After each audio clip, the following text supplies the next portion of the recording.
పవిత్రాత్మ సహవాసము మీ అందరితో ఉండునుగాక.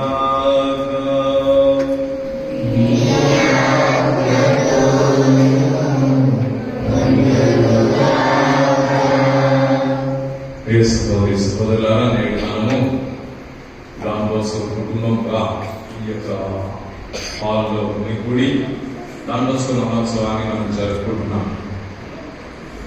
డాన్ బోస్కో యువకుల ప్రియుడు, అంటే యువత అంటే ఆయనకి చాలా ఇష్టం. ఎందుకంటే మనందరికీ తెలిసిన ఆగస్టు 15 రోజు నేటి పౌరులే నేటి బాలలే రేపటి పౌరులు, అంటే మీ ఫ్యూచర్ భవిష్యత్తు అంతా కూడా, దేశ భవిష్యత్తు మొత్తం కూడా మీ చేతుల్లో ఉంది. కాబట్టి మీరు సంతోషంగా, ఆనందంగా, ఉత్సాహంతో మీ జీవితాలను జీవిస్తూ ఉంటే అది దేవునికి ఎంతో ఇష్టం.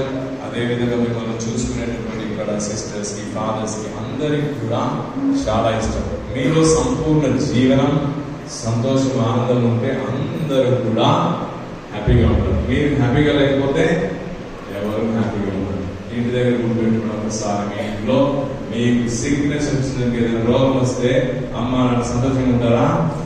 ఎవరైనా గంతులు వేసి సఫర్ కొట్టుకున్నారా? మీరు బాధపడితే కుటుంబం మొత్తం కూడా బాధపడుతుంది. ఈ యువత పని లేక, చదువు లేక, నానా కష్టాలు పడుతున్నటువంటి ఆ సమయంలో వాళ్ళని ఉద్ధరించడానికి, వారిని ఉపయోగకర్తలుగా వాళ్ళని చేయడానికి, వాళ్ళకి తన తరపున ఏమి చేయాలన్నా అవన్నీ కూడా నేర్చుకుని వాళ్ళకి నేర్పిస్తూ వాళ్ళు సంతోషంగా ఉండాలి అనేటటువంటి మంచి దృక్పథంతో ఈ యొక్క సొల్యూషన్ సంస్థని, సిస్టర్ల సంస్థని, తర్వాత మీలో కూడా ఈ యొక్క డాన్ బోస్కో క్యాషన్ తీసుకుని యువత కొరకు పాల్పడే వారందరికీ కూడా వస్తున్నట్టుగా ఆయన తన జీవితాన్ని మలుచుకున్నాడు. కాబట్టి అట్టి వ్యక్తి నామాన్ని తలుసుకొని దేవునికి కృతజ్ఞతలు తెలుపుతూ మనలందరినీ కూడా ఉద్ధరించినందుకు, మనలందరినీ మంచి పదంలో నడిపించినందుకు కృతజ్ఞతగా దేవాలయంలో సమర్పించడం అనేటటువంటి మహోత్సవాన్ని మనం జరుపుకుంటున్నాం. ప్రతి సంవత్సరం ప్రభువుని మరియ తల్లి యోసేపు వాళ్ళ అమ్మ ఇద్దరు తీసుకెళ్లి దేవాలయంలో సమర్పిస్తున్నారు.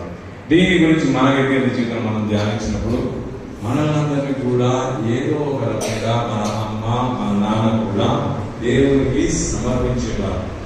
అంటే మనం దేవుని బిడ్డలాగా మంచి విలువలతోని, మంచి మాటలతోని, మంచి ప్రవర్తనతోని మనము జీవించాలి.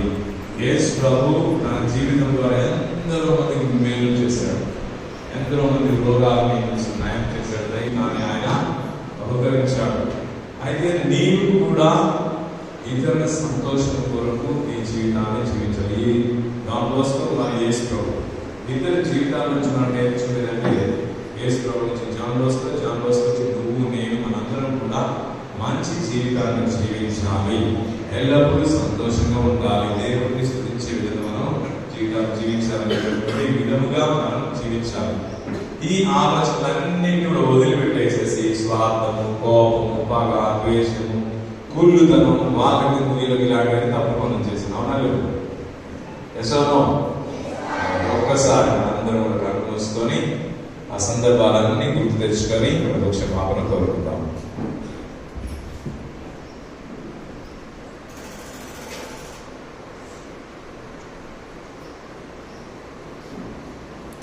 సర్వశక్తి గల సర్వేశ్వరుని చెంతను, సహోదరి సహోదరులారా మీ చెంతను